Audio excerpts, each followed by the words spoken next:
Hi friends, good morning. இன்றைக்கி வந்து நம்ம இது வந்து முருங்கைக்காய் வந்து குழம்பு வைக்கலான் இருக்கேன். முருங்கைக்காய் வந்து கறி மசாலா போட்டு நான் முருங்கைக்காய் குழம்பு வைக்கலான் இருக்கேன். இப்போ வந்து நான் இது குக்கர் வச்சுட்டேன். குக்கரில் எண்ணெய் ஊற்றிக்கிறேன். இது ஒரு தாளிப்புக்கு நம்ம போட வேண்டியது சோம்பு, பட்டை, லவங்கம் போட்டுக்கிறேன்.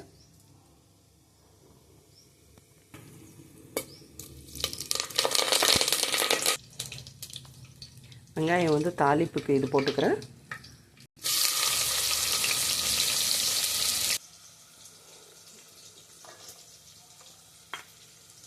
பூண்டு, இஞ்சி நான் சின்னதாக பொடியாக அறுத்து வச்சுருக்கேன். தேங்காய்,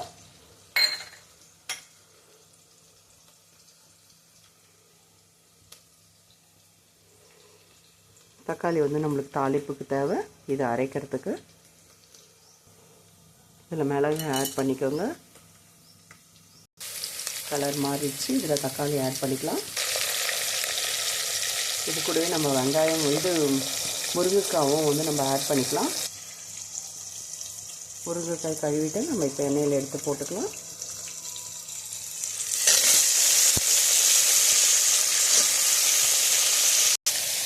நல்லா வதங்கட்டும். எண்ணெய் இருந்தால் தாங்க குழம்பெல்லாம் நல்லாயிருக்கும். இது கூடவே வந்து நான் வெறும் மிளகாத்தூள் கொஞ்சம் ஆட் பண்ணிக்கிறேன் அரைக்கிறதுக்கு. வெறும் மிளகாத்தூள், மஞ்சள் தூள், தனியாத்தூள் போட்டுக்கிறேன். வெறும் மிளகாத்தூள் போட்டிருக்கேன், தனியாத்தூள் போட்டிருக்கேன், மஞ்சள் தூள் போட்டிருக்கேன். பாருங்கள். இப்போ இது கூட சும்மா ஒரு 1/4 டீஸ்பூன் வந்து நம்ம வீட்டு குழம்பு மிளகாய் தூள் போட்டுக்கலாம்.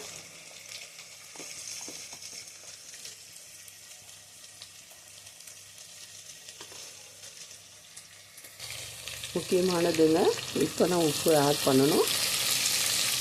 பாருங்கள், நல்லா வதங்கிடுச்சு. இப்போது இவங்க கூட நம்ம அரைச்சி வச்ச விழுதை வந்து நம்ம ஆட் பண்ணிக்கலாம்.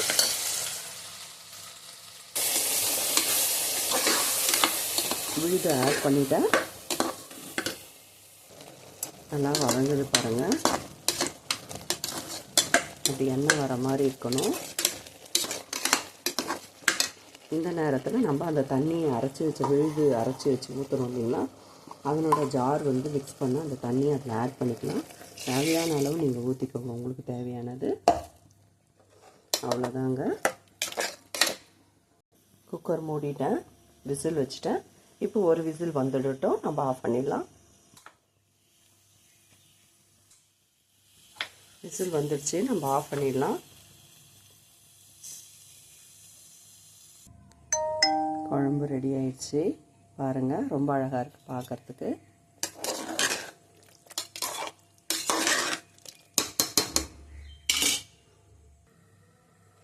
முருங்கைக்காய் குழம்பு வந்து ரெடி ஆகிடுச்சு பாருங்கள். பார்க்குறதுக்கே ரொம்ப அழகாக இருக்குது.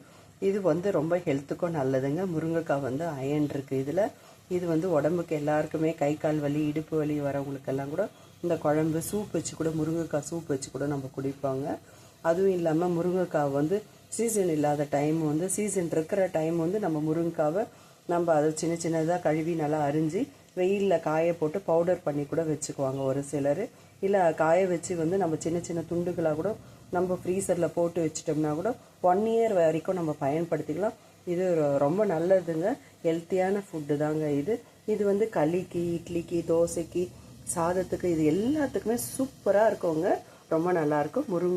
முருங்கைக்காய் வந்து மட்டன் குழம்பு எப்படி மட்டன் மசாலா போட்டு செய்யறதுன்னு சொல்லிட்டு நான் உங்களுக்கு போட்டிருக்கேன். இது நம்ம சோம்பு, பட்டை, லவங்கம் தாங்க போட்டிருக்கேன். வேறு ஒன்றும் இல்லைங்க ஸ்பெஷல் இதில். இது மாதிரி செஞ்சு பாருங்கள். நம்மளுக்கு இந்த புரட்டாசி மாதம் ஓடி போயிடுங்க. சூப்பராக இருக்கும். Thank you friends. பாய்.